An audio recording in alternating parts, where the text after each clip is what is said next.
Kualitas pendidikan terhambat oleh kecilnya gaji, minimnya fasilitas, dan administrasi yang berlebihan. Pertanyaannya, bagaimana komitmen dan apa program yang akan dilakukan paslon untuk meningkatkan kesejahteraan serta kompetensi guru dan dosen? Waktu Bapak 2 menit dimulai saat Bapak berbicara. Terima kasih. Ketika kita berbicara tentang mencerdaskan kehidupan bangsa, maka pendidik menjadi kuncinya. Kita ingin pendidik bisa mendidik anak-anak kita. Karena itu kita harus bertanggung jawab dengan penuh atas kesejahteraan pendidiknya, agar dia bisa konsentrasi mendidik anak-anak kita. Prinsip itu harus dipegang oleh seluruh penanggung jawab kebijakan di seluruh Indonesia. Kalau kita punya pegangan itu, maka terjemahannya mudah. Terjemahannya ada pertanyaan, apakah tenaga pendidikan pendidik di tempat Anda bertanggung jawab sudah mendapatkan penghasilan yang adil, penghasilan yang setara? Jadi masalah-masalah yang kita miliki sekarang, misalnya ada puluhan ribu guru honorer belum diangkat jadi guru P3K, ada 1,6 juta guru belum tersertifikasi, lalu beban administrasi. Itu semua bisa diselesaikan dengan prinsip tadi, bahwa kita harus bertanggung jawab atas kesejahteraan pendidiknya. Jadi program yang menurut saya harus dikerjakan, kita akan cara kerjakan adalah percepatan sertifikasi guru, pengangkatan 700.000 guru honorer menjadi guru P3K, kemudian beasiswa untuk anak guru dan anak dosen serta anak tenaga kependidikan. Jangan sampai mereka mendidik puluhan ratusan anak, tapi anaknya tidak pernah bisa menyelesaikan pendidikan sampai tuntas. Kemudian penghargaan dan tunjangan bagi dosen dan peneliti yang berbasis kinerja. Dan yang tidak penting adalah mengurangi beban administrasi. Dosen beban administrasi yang luar biasa besar. Dosen itu mengajar, meneliti, menghormati masyarakat, tapi jangan diberikan beban administrasi yang terlalu besar.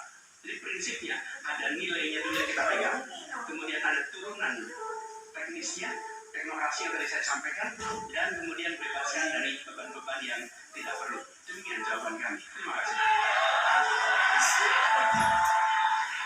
Selanjutnya kami persilakan kepada calon presiden nomor 2 Bapak Prabowo Subianto untuk menanggapi atas jawaban yang disampaikan oleh Bapak Anies Baswedan.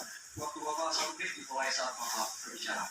Secara garis besar ya, secara objektif saya menilai jawaban-jawaban Pak Anies baik, bagus, relevan. Saya banyak setuju dengan jawaban tersebut. Mungkin maklum beliau mantan Menteri Pendidikan begitu. Tapi enggak, saya sangat sependapat. Saya menambahkan bahwa kita harus mengaudit, mengkaji sekarang sistem kita ini baik atau tidak.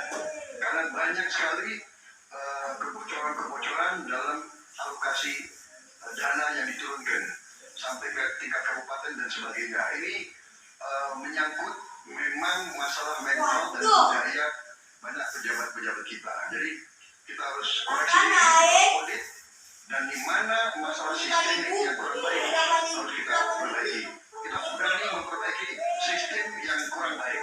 Terima kasih.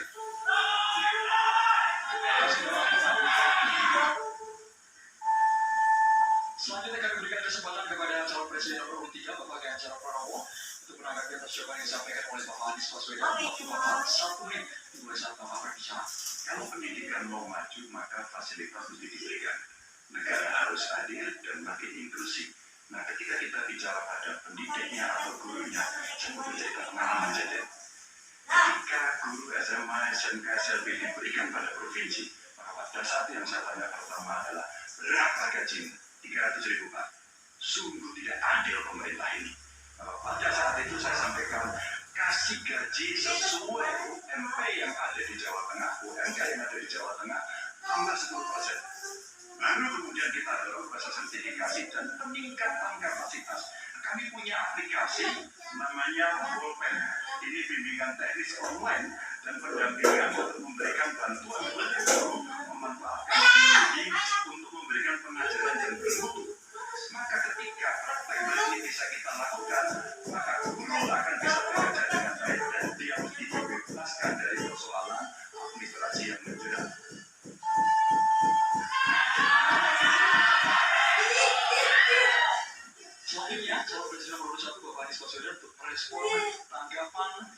calon presiden nomor 2 dan juga calon presiden nomor urut 3. Waktu Bapak 1 menit dimulai saat Bapak berbicara. Terima kasih Pak Prabowo, terima kasih Pak Ganjar atas kesepemahaman yang terkait persoalan ini. Dan memang kita harus melihat pengeluaran di bidang pendidikan jangan dipandang sebagai cost, sebagai biaya, tapi pandanglah sebagai investasi. Karena itu negara jangan pelit kalau bicara tentang investasi di bidang pendidikan, dan jangan pelit kalau sama guru. Jangan pernah kita memberikan yang seminim mungkin untuk guru. Berikan yang adil sehingga mereka bisa konsentrasi. Dan kami cerita sedikit kira-kira jalan di Jakarta. PAUD, guru-guru PAUD mendapatkan hibah di Jakarta. Kemudian guru-guru agama kita berikan bantuan. Semua guru dan dosen di Jakarta bebas PBB rumahnya. Sebagai apa? Sebagai penghargaan dari negara untuk mereka. Jadi kita berikan dukungan kepada guru dalam artian status, dosen juga begitu, kemudian penghasilannya dan kehormatannya. Pandang ini sebagai investasi untuk Indonesia menjadi negeri yang tercerdaskan. Terima kasih. Pemirsa, kita beralih ke calon presiden nomor urut 2, Bapak Prabowo Subianto. Kami mohon kepada panelis untuk mengambil undian subtema di dalam Bisbom. Kami persilakan kepada Bapak Timbul Siregar untuk bisa menuju ke wadah yang telah tersedia. Sambil diperlihatkan Bapak kepada masing-masing calon presiden dan juga ke kami moderator. Kesejahteraan sosial dan inklusi. Saat ini kami mengundang Profesor Asep Saifuddin Jar, MA, PhD, untuk bisa mengambil undian daftar apakah huruf A, B, atau C, sambil diperlihatkan ke kamera, huruf C, dengan subtema kesejahteraan sosial dan inklusi. Ya, ini soalnya kesejahteraan sosial dan inklusi masih tersegel, Pak. Kita akan segera buka. Pertanyaan hanya akan dibacakan satu kali. Mohon disimak dengan baik. Negara beradab adalah negara yang memenuhi hak kelompok rentan, termasuk penyandang disabilitas. Pasal 5 Undang-Undang Penyandang Disabilitas diantaranya mengatur tentang pemberian konsesi dan penyediaan data belum terpenuhi. Pertanyaannya, apa komitmen paslon dalam pemberian konsesi dan penyediaan data penyandang disabilitas? Silakan dijawab, waktunya 2 menit, dimulai dari Anda berbicara. Baik, masalah ini adalah sangat penting dan saya sendiri sudah sejak awal berjuang di bidang politik sebagai ketua umum Gerindra. Kami yang mensponsori undang-undang disabilitas. Kami termasuk yang mendorong itu lolos di DPR. Jadi kami juga berkomitmen bahwa kita harus memberi pendidikan khusus untuk mereka, membantu. Saya juga sering mengirim tim-tim olahraga untuk olimpiade disabilitas, sepak bola disabilitas dan sebagainya. Tapi intinya adalah benar bahwa kita harus lebih berpihak kepada mereka dan kita berkomitmen untuk juga nanti merekrut mereka ini di dalam pekerjaan-pekerjaan yang bisa mereka lakukan di pemerintahan dan juga di komunitas pertahanan. Ada bidang-bidang yang mereka dapat melaksanakan. Ya, sekarang kita juga bekerja sama dengan pihak-pihak luar untuk teknologi untuk membantu kaum disabilitas. Antara lain untuk membantu mereka yang penglihatannya berkurang cukup banyak, yang penglihatannya sulit. Dan ini sekarang ada teknologi baru yang bisa membantu mereka bisa hidup mandiri dan bisa bekerja hampir mendekati orang-orang normal. Jadi saya kira bahwa masalah disabilitas ini memang perlu ada suatu keberpihakan dari pemerintah. Terima kasih. Masih ada waktunya, Pak Prabowo? Cukup? Cukup. Baik. Selanjutnya saya akan kasih kesempatan untuk Capres nomor 3 menanggapi. Waktunya 1 menit dimulai dari Bapak berbicara. Ini pertanyaannya soal data kan ya? Data dan komitmen kita terhadap data disabilitas. Yang pertama, negara harus hadir, tidak boleh alpa. Yang kedua, Kita mesti menyiapkan data dengan baik. Kenapa kami pakai KTP Sakti? Satu KTP saja kita bisa profiling semuanya termasuk disabilitas.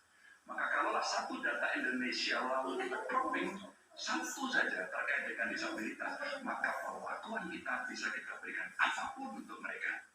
Termasuk, saya mau cerita pengalaman saja, ketika merancang pembangunan, hadirkan mereka, kasih ruang pertama untuk mereka berpendapat. Maka pada saat itu, semua akan mendengarkan apa kebutuhan mereka. Itulah yang nantinya akan keluar menjadi kebijakan publik, apa yang mesti disampaikan kepada mereka, sehingga no one left behind ini diberikan, dan mereka akan mendapatkan apa yang dia inginkan. Ya. Selanjutnya saya akan memberikan kesempatan untuk Capres nomor 1 Pak Anies menanggapi jawaban dari Pak Prabowo. Waktunya 1 menit. Dimulai dari Anda berbicara. Ya, apa yang disampaikan Pak Prabowo tadi baik, izinkan kami meneruskan bahwa data ini diperlukan komprehensif. Kita harus tahu berapa di mana penyandang disabilitas dan disabilitasnya apa. Dan kita harus melihat bahwa membantu penyandang disabilitas itu bukan charity, tapi pemenuhan hak asasinya dan tanggung jawab negara. Karena itu kami mengusulkan dan kami rencanakan bekerja bersama dengan dinas di tiap wilayah, lalu bekerja dengan Dasawisna PKK yang tahu wilayahnya. Mereka diminta mencatat sehingga tiap kabupaten, kota, provinsi memiliki data tentang penyandang disabilitas. Lalu alokasikan anggaran untuk memenuhi kebutuhannya. Ketika dia bersekolah, sekolahnya harus dimodifikasi, maka dinas punya anggaran untuk modifikasi, tidak membebani sekolah. Jadi siapkan datanya, siapkan anggarannya. Terima kasih. Ya.